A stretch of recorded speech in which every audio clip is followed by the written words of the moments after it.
on va pas, c'est pas une grande surprise la raison pour laquelle on est là aujourd'hui, hein. Je l'ai lu partout hier, donc je pense que cette information était attendue, souhaitée, en tous les cas souhaitée par nous tous ici. Et effectivement, nous sommes convenus avec Mathieu de prolonger son contrat pour 3 saisons. Je vais le laisser lui expliquer les raisons qui l'ont fait effectivement accepter, parce qu'on a pris le temps, vous l'avez dit, c'était pas l'élément le plus urgent au moment où on a commencé à en parler. Pour autant, il était clair qu'il fallait qu'on aboutisse à un accord. C'était le souhait partagé. Et donc cet accord, il est inscrit maintenant jusqu'à 2027. Ce qui confirme la volonté et de Mathieu et la nôtre de nous inscrire ensemble dans un projet à déjà moyen terme, quelle que soit l'issue de la saison, que l'on souhaite et que l'on pense positive, bien sûr, mais le projet, lui, il est au-delà du résultat immédiat. On ne peut pas se projeter d'une semaine à l'autre en fonction des résultats. On est dans une logique d'une construction sur un certain nombre d'années. Voilà ce que moi j'avais à dire en préambule et je vais te laisser continuer. Voilà, très bien résumé le président, c'était une volonté commune. Bien discuté avec Momo et Julien aussi sur comment on voyait l'avenir ici. On l'avait dit depuis le début qu'on était là quand même pour au moins du moyen terme, voire du long terme. L'accord, il a été rapidement trouvé sur tout ce qui est partie financière, etc. Mais c'était un petit peu plus de dessiner le futur tous ensemble avec Jean-Michel et aussi Vincent, le propriétaire évidemment. Donc voilà, très content de pouvoir continuer l'aventure ici. Beaucoup de chantiers, beaucoup de travail, beaucoup d'idées, beaucoup de travaux à réaliser aussi, sur beaucoup de choses, infrastructures et terrain notamment. Et un maintien est cherché. Ça, c'est la principale raison de la prolongation. C'est parce que il y a quelques semaines, tu nous avais dit que le timing n'est pas forcément le bon, il n'est pas meilleur aujourd'hui, Ouais. mais tu sentais qu'il y avait besoin de stabiliser les choses, d'officialiser les choses. Oui et non, je ne sais pas si ça changera dans la tête des joueurs ou du staff le fait que j'ai prolongé ou pas prolongé. Je pense que c'est pas le plus important. Mais voilà, c'était être en accord avec le président, qui m'a relancé aussi, c'est mérité. Mais comme j'ai dit depuis le début, c'était une question de temps aussi pour des choses personnelles, parce que j'avais d'autres trucs à régler moi dans ma vie perso. Ça a été plus ou moins réglé, donc à partir de là, je pense que c'était plus logique et plus clair de lancer la fin de saison comme ça. Parce que c'est aussi le moment où il faut se projeter sur la prochaine, quel que soit le scénario, mais c'est maintenant que ça se prépare. Voilà, après, le scénario, pour l'instant, on en a un en tête, et on va tout faire pour y arriver. On n'en a qu'un. Hein. Ouais. Tu as parlé de M. Volpe. Est-ce que du coup tu avais quelques garanties et si oui, lesquelles? Non, je parle beaucoup avec Jean-Michel, un peu moins avec Vincent, mais Jean-Michel est le principal interlocuteur de Vincent au quotidien. Donc quand je discute avec Jean-Michel, qu'il a Vincent au téléphone, ce qu'il m'a retranscrit, j'ai zéro doute sur la fiabilité des informations. Voilà, on a la chance de travailler dans un circuit très rapide et très fermé.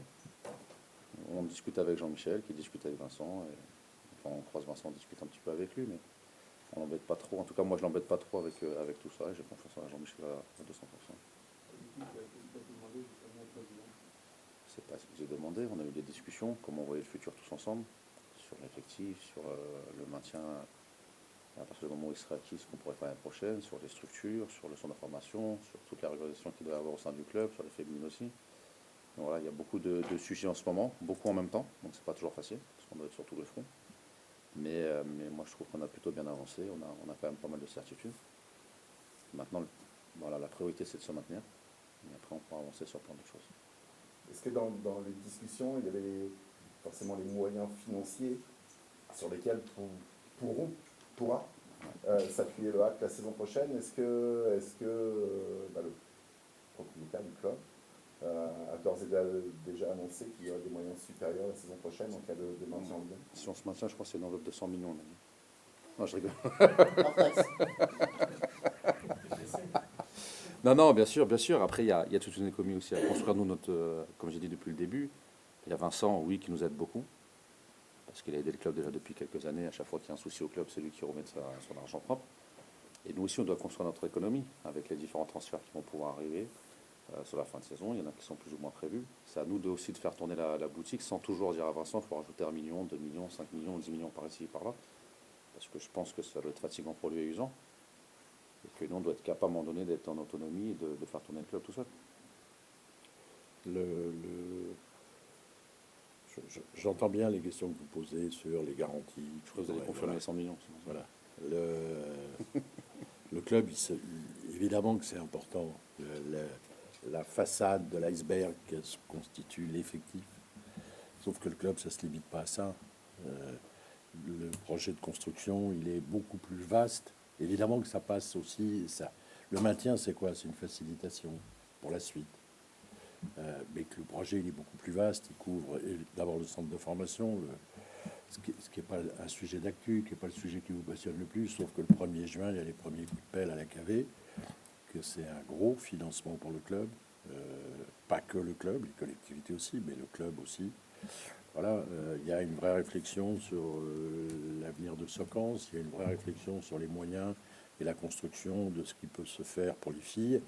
Voilà, c'est un ensemble de choses. C'est pas juste le montant des indemnités de transfert et la masse salariale qu'on est capable d'exécuter la saison prochaine en Ligue 1. Évidemment que ça en fait partie. Il ne vous aura pas échappé que sur les droits télé, par exemple, qui constituent une des sources, une des mannes, je dirais, ou des ressources principales des clubs. Aujourd'hui, pour 4 avril, 3 avril, on a zéro visibilité. On ne sait pas du tout où on sera l'année prochaine. Donc, construire dans ce contexte-là, c'est pas simple. Hein. Donc, voilà, le projet dont parle Mathieu et dont je parle est un projet qui va bien au-delà de la seule équipe professionnelle qui, bien évidemment, est le sujet qui vous passionne le plus, mais il passionne tout le monde. Hein. Mais c'est pas le seul sujet. Le budget de la KV, de la rénovation de la KV, il se porte à 4 millions. 4 millions. Mm. Donc pris en partie en charge par le club, si Ouais. je comprends ce que vous me dites. Ouais. Donc il ne concerne pas les terrains. C'est le Tout bâtiment. sauf les terrains. Tout sauf les terrains.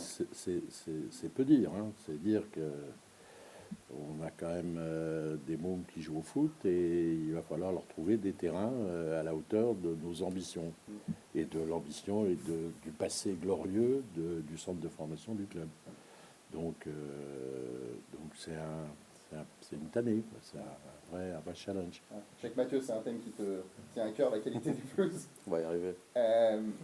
Du coup, j'imagine que dans les 3 ans à venir, ça sera aussi un thème avec le président. Ouais, À cœur c'est déjà un thème. de retrouver des C'est pelouses, déjà. on va dire, dignes du haut C'est un niveau, thème. comme vous venez de dire. C'est un thème. C'est déjà un thème aujourd'hui. Ça. On a plein de sujets.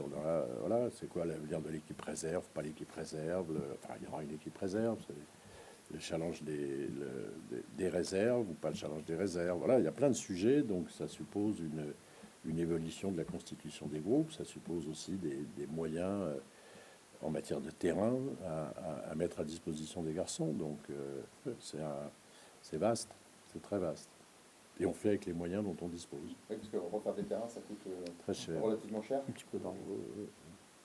Le moindre hybride coûte entre 750 et 1 million d'euros. 750 000 et 1 million d'euros. Donc oui, ça monte vite. Les éditions montent vite.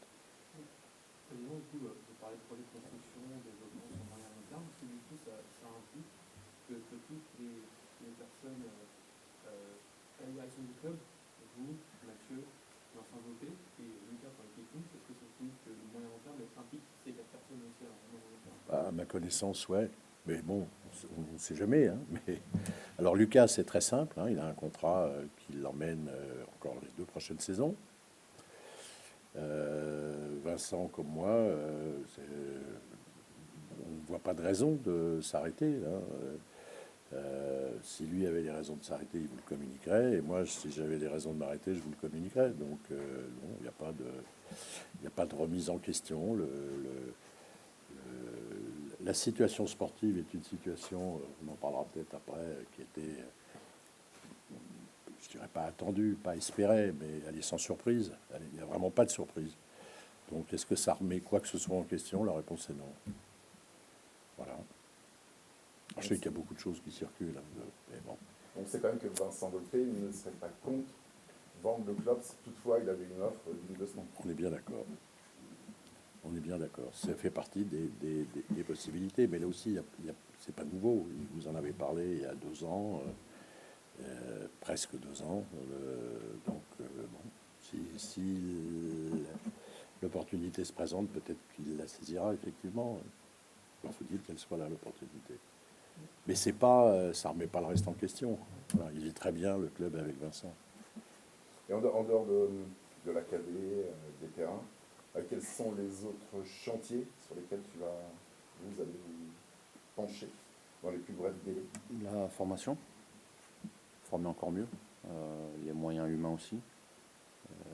On réfléchit sur aussi les séances d'entraînement, comment les adapter. Alors, encore une fois, il y a un problème de terrain et ça, on sait, on est conscient, on va essayer de le résoudre rapidement, au moins en partie sur l'équipe réserve, pour que ça aille un petit peu plus vite. Et puis sur l'équipe professionnelle, évidemment, le recrutement et la constitution d'effectifs de la saison prochaine. Là, il y a encore pas mal de travail, pas mal d'incertitudes jusqu'à la fin de saison, mais ça c'est normal. Mais ça fait quand même quelques semaines qu'on a déjà commencé à travailler sur pas mal de dossiers. Et qu'est-ce qu'elle t'a appris cette première saison? Qu'est-ce qu'elle t'apprend encore en Ligue 1, sachant que voilà, c'est un championnat que tu connaissais, mais que tu découvres en tant que directeur sportif? On ne s'est pas trop trompé, que c'est un championnat de transition, et qu'on prend beaucoup de transitions défensives, et qu'offensivement, les transitions, pour l'instant, on ne les maîtrise pas. On l'a vu face à Montpellier, je pense que c'est le meilleur exemple.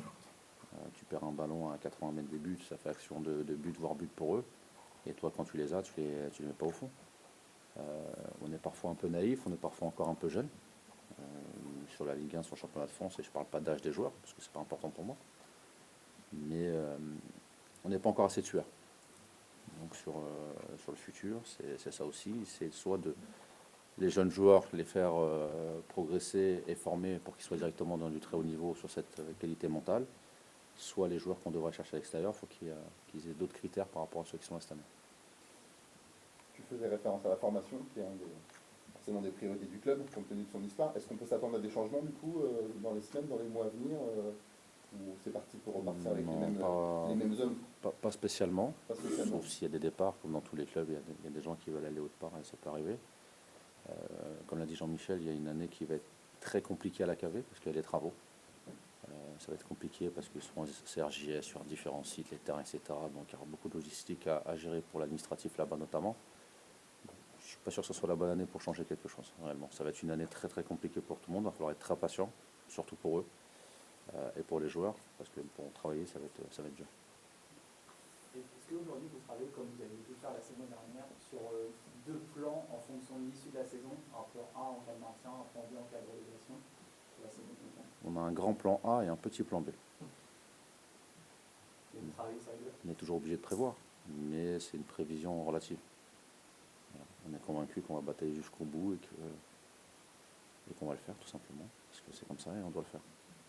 Tu as détaché quand même ton avenir de cet inconnu, de à quel niveau évoluera l'équipe la saison prochaine. C'est pas un critère premier qui est rentré dans ta ligne de compte. Non, parce que en réfléchissant, en discutant avec les personnes que j'ai citées tout à l'heure, on a la chance de travailler dans un grand club. On a la chance de travailler quand même avec beaucoup de liberté avec Jean-Michel et Vincent. On peut mettre beaucoup nos idées en place, beaucoup de choses en place, et ça, je trouve que ça n'a pas de prix. Et qu'on est toujours en phase d'apprentissage dans un nouveau métier, et que c'est important de pouvoir travailler dans de très bonnes conditions. Et aujourd'hui, tout est réuni. On adore la formation, et aujourd'hui, on a des jeunes garçons qui sont à très fort potentiel. On a des jeunes équipes premières. Aujourd'hui, on est en Ligue 1, on espère se maintenir. On a un outil qui est formidable, qui est le stade. Et après, tout le reste, il y a beaucoup de choses à faire. Et comme on est plutôt des bâtisseurs, pour ceux qui nous connaissent à Évreux, c'est ce qu'on avait fait. On avait refait les terrains, etc. Bah là, c'est une échelle encore plus grande. Donc, c'est tellement intéressant, excitant que pour moi, c'était logique. Après, l'équipe première, c'est, comme l'a dit Jean-Michel, il y a l'équipe première, oui, c'est la locomotive. Mais derrière, il y a beaucoup d'équipes, beaucoup de gens à gérer. Il y a beaucoup de projets à faire. Le président faisait référence à Socan, je crois, si je ne me trompe pas tout à l'heure. Il y a une réflexion, j'ai pu comprendre. C'est une réflexion, c'est sur les terrains ou c'est sur le site dans l'ensemble? Les terrains, Sur les terrains. Sur les terrains. Ouais. c'est une réflexion en l'état, mais là aussi, Mathieu parlait de l'optimisation des méthodes d'entraînement, là pour les pros, évidemment. Ça y participe. Ça y participe, parce qu'à Socance, on a un hybride et une plaine. Et on se rend compte, effectivement, enfin, moi j'ai beaucoup découvert les conditions atmosphériques et que c'est pas simple. Et que, voilà, plus on est capable d'offrir aux joueurs et au staff un outil de travail optimal, comme beaucoup de clubs ont. C'est pas ça qui fait la différence au classement de la Ligue 1, mais évidemment que ça y participe. Dans un monde parfait, ça vous imagineriez quoi pour Socans en termes de... Plus grand, plus beau, plus fort. Plus cher. Plus cher. On fait ce qu'on peut. Voilà. Aujourd'hui, la priorité, on sait qu'il y a un premier coup de pelle le 1er juin pour Ouais. un an. Il y a un an de travaux. Je sais pas dire, il y a Un an du coup la télé. Ouais, c'est un an. Donc oui, comme le dit Mathieu, ça va être un grand bordel pendant un an au sens logistique. Parce qu'on a quand même beaucoup de jeunes gens hébergés là-bas. Il y a sur les filles le grand discours holacien d'une ligue professionnelle. Mais qui dit ligue professionnelle suppose aussi beaucoup de développement. Centre de formation féminine, pas centre de formation féminine. On ne pourra pas tout faire en même temps, donc on va arbitrer. Et ça, on arbitrera avec Vincent dans les semaines ou mois qui viennent. Voilà. Sur les futurs transferts qu'il pourrait y avoir chez vous, on imagine qu'une partie du coup serait consacrée à tous ces chantiers-là, on va dire annexes du sport de l'équipe première. Pas obligatoirement. Pas obligatoirement. Non, pas obligatoirement. La vie de l'équipe, encore une fois, l'équipe c'est la locomotive, c'est la façade, c'est ce que disait Mathieu, l'objectif qu'on a, c'est d'être le plus vite possible, dans le domaine du raisonnable, autonome sur l'activité, du recrutement de l'équipe première et de la masse salariale qu'elle engendre. Donc voilà, ce qui est à l'équipe première reste à l'équipe première. D'accord. Donc vous trouvez d'autres sources de financement pour financer le reste du coup. On est bien d'accord. Ou vendre plus cher. Ou vendre beaucoup, beaucoup plus cher que ce qu'on avait prévu. Mathieu, le fait de t'engager 3 ans, c'est sans signal fort, parce que c'est une durée quand même qui est pas réduite. Est-ce que c'est aussi l'occasion, le président, de aussi couper l'herbe sur le pied aux sollicitations qu'il aurait pu avoir? Non, non, même pas, même pas. Pourquoi 3 ans? On va être honnête, le président m'avait proposé 2. Moi, j'ai dit que je préférais 3. Partir sur un nouveau cycle de 3 ans, plus les 2 années où on était déjà là, ça fait 5 ans. Je trouve que c'est un cycle cohérent, ça permet de mettre les choses en place, d'être jugé réellement sur ce qu'on a pu faire en arrivant. C'est un cycle aussi où tu vas recruter un jeune joueur et 4-5 ans après, il est censé démarrer en équipe première. Et là, ça veut dire que tu as fini la boucle. Tu as bien recruté au démarrage, tu as bien formé, tu l'as lancé chez les pros, possiblement tu l'as vendu. Je trouve que c'est un bon cycle. Donc c'est pas pour la sollicitation, ça c'est le foot, il y en a, il y en aura. C'est des choix personnels, mais la question ne s'est pas posée pour moi. Voilà, c'était vraiment 3 ans, c'était plutôt dans le cycle et ce qu'on va mettre en place. Je trouvais que 2 ans c'était un peu court et que 3 ans on a plus de visibilité. Et donc, quoi qu'il arrive, toi, pendant les prochaines années, tu seras là. Ouais. En même temps, j'ai dit ça il y a 2 ans, personne ne m'a cru. Mais... et pourtant, je suis toujours là. Est-ce qu'il y a une sollicitation, un contact, une approche qui aurait pu te faire réfléchir? Franchement, pour l'instant, non. Non. Pour l'instant, non. Je dirais pas, il n'y a qu'un club au monde qui peut me faire réfléchir, mais ils sont toujours pas venus et on verra ça un jour. Mais le reste, non, pour l'instant. Non, franchement, on est bien ici. La vérité, elle est là. On travaille bien, on a une bonne ambiance de travail. Le staff des pros, ça se passe bien. Avec la famille, ça se passe bien. Au centre, on a la chance de bien travailler. J'ai une bonne équipe autour de moi avec mon et Julien. Dans le bureau, tous les jours, ça se passe bien avec Jean-Michel. Voilà. Qu'est-ce que je vais chercher autre part? Le téléphone a malgré tout sonné depuis, on va dire, 1 an ou 18 mois Il est sur Vibreur. Sur WhatsApp. Ça a retenu. C'est pas l'air comme ça, mais... Non, il y a eu des discussions, des sollicitations, mais souvent j'ai coupé court. C'est une vérité. Pour partir, il faut être 2, il faut avoir une demande et envie de partir. J'ai pas envie de partir. C'est aussi simple que ça. Donc quand les mecs ils t'appellent et que dès le début ils voient que c'est compliqué, ils ne te rappellent pas. Sans manquer de respect à personne, je réponds à tout le monde parce que ça fait partie du métier et c'est comme ça. Mais je ne suis pas quelqu'un qui se disperse. Je ne vais pas dire, ouais, il y a tel club qui m'a appelé, ça y est, je dors pas la nuit. Non. On a la chance de jouer un petit peu au foot un peu avant. Je sais comment ça se gère. Il ne faut pas se disperser. Il y a beaucoup de travail ici. Il faut être concentré déjà sur ce club, tout ce qu'il y a à faire, bien le faire et faire de bonnes choses. Est-ce que tu... Vas-y. Non, sur un vrai attachement de ta part depuis le premier jour Ouais. à ce club de Lyon. Pourtant, j'étais formé de l'autre côté de la rivière. Mais non, mais c'est un club qui est... Je pense que les gens de l'extérieur ne se rendent pas compte, mais quand tu es dedans, c'est un club qui est à part. Tu as une vraie histoire, tu sens... Alors oui, la KV va être rénovée, mais ça a une histoire. C'est 40 ans de la KV, cette année notamment. c'est le club doyen, c'est une ville de football, il y a beaucoup de clubs amateurs qui travaillent bien, c'est notre région. Je suis pas loin de ma famille aussi, c'est une vérité, ma femme et mes filles, mais aussi de mes garçons. Tout ça mis bout à bout fait que oui, je me sens bien. On dirait que tu as une jolie cote dans le foot français, tu as une jolie cote également dans le cœur des supporters havrais, au sein du public havrais. Tu le sens au quotidien quand tu vas en ville, au stade? Est-ce que tu as beaucoup de retours? Non, parce que Il va pas en ville. Ouais, je ne veux pas en ville, Il sort pas d'ici.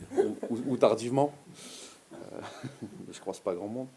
Et au stade, non, je croise pas grand monde parce que souvent je suis soit en haut avec les analystes, soit dans ma loge, soit dans ma chambre, ou avec l'équipe. Donc, j'ai pas de, peut-être que Momo plus que moi ou Julien plus que moi, mais on n'a pas réellement de contact avec l'extérieur, sauf qu'on est sur les terrains. Mais souvent les gens ils respectent le fait qu'on regarde le match et qu'on soit là pour les gamins, et ils viennent pas nous déranger, mais pas plus de contact que ça. Non.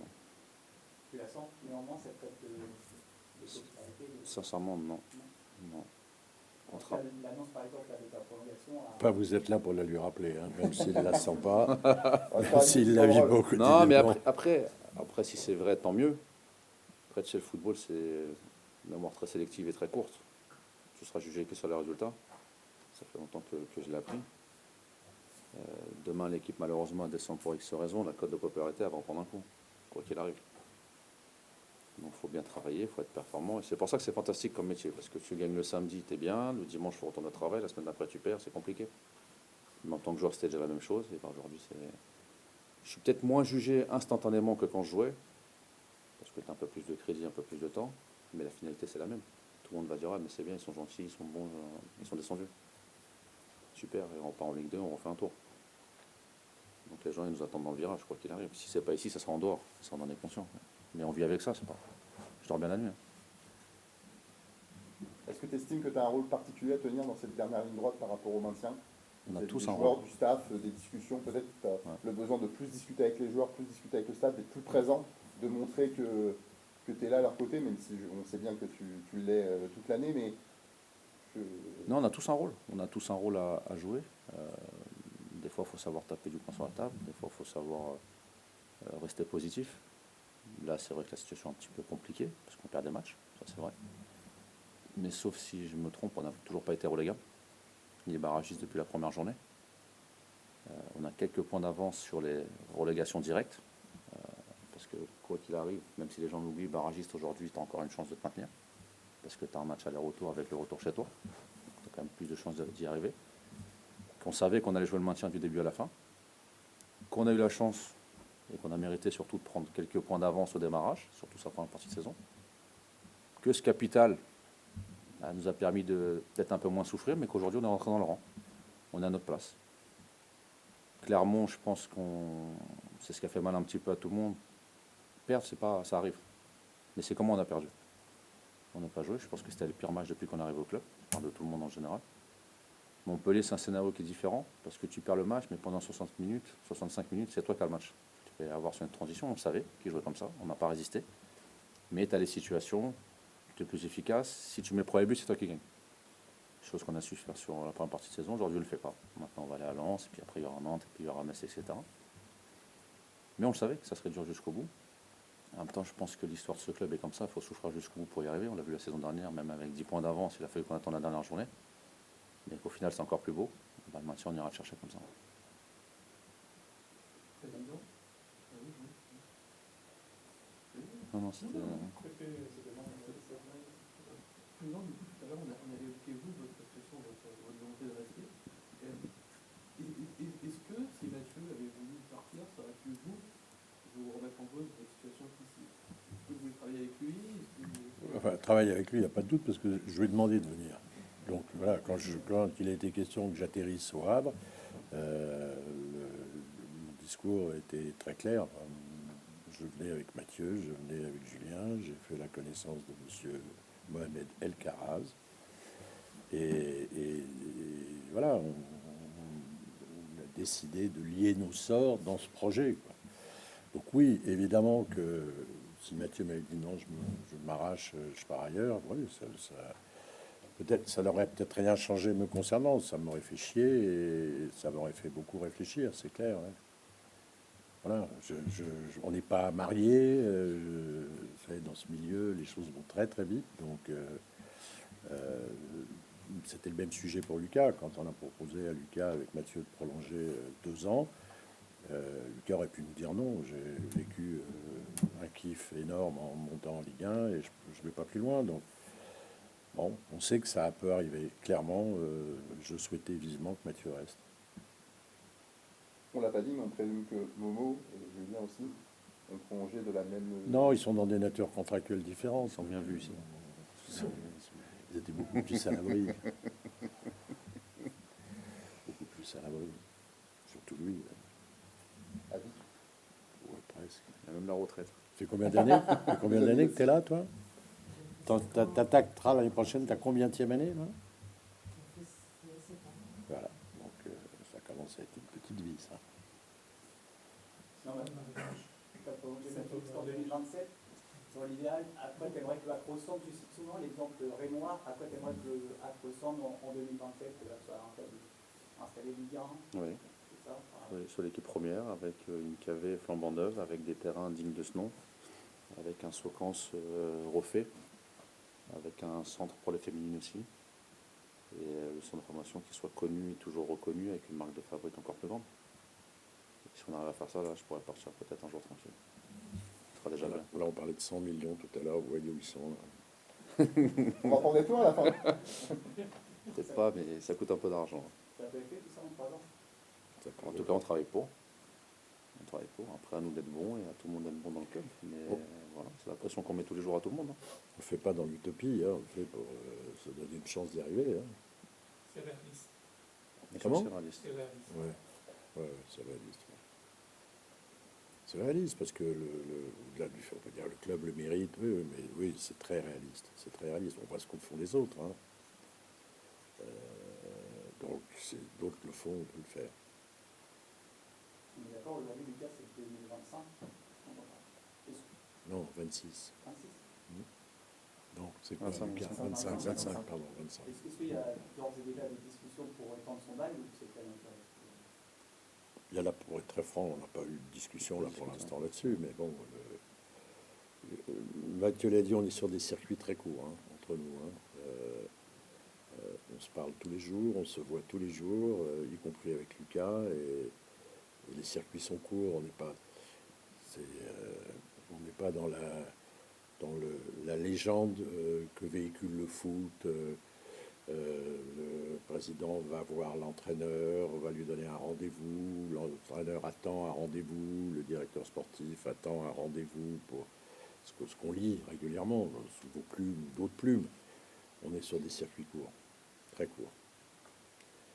Et on se parle, voilà, pour l'instant, enfin, je pourrais toujours aller aborder le sujet avec Lucas, que ce soit Mathieu ou moi, ce ne sera pas son sujet du moment hein, du tout. Donc, on en parlera tranquillement après le 15 mai. Quoi. Voilà. Sans que je suis clair tout de suite, hein, je sens que la sanction finale de la saison puisse avoir directement une incidence par le principe même, si on devait descendre, ça n'a pas d'incidence par rapport à Lucas. Et après ça, il y a l'envie. Mais bon, donc on en parlera quand on aura fini la saison. On n'est pas dans une logique de menace. Voilà, c'est ça que je veux dire. Et c'est pas parce que c'est le président qui le dit qu'il faut le prendre dans l'autre sens. Comme cette littérature aussi, on la voit souvent. Donc, on verra ça avec Lucas tranquillement fin mai.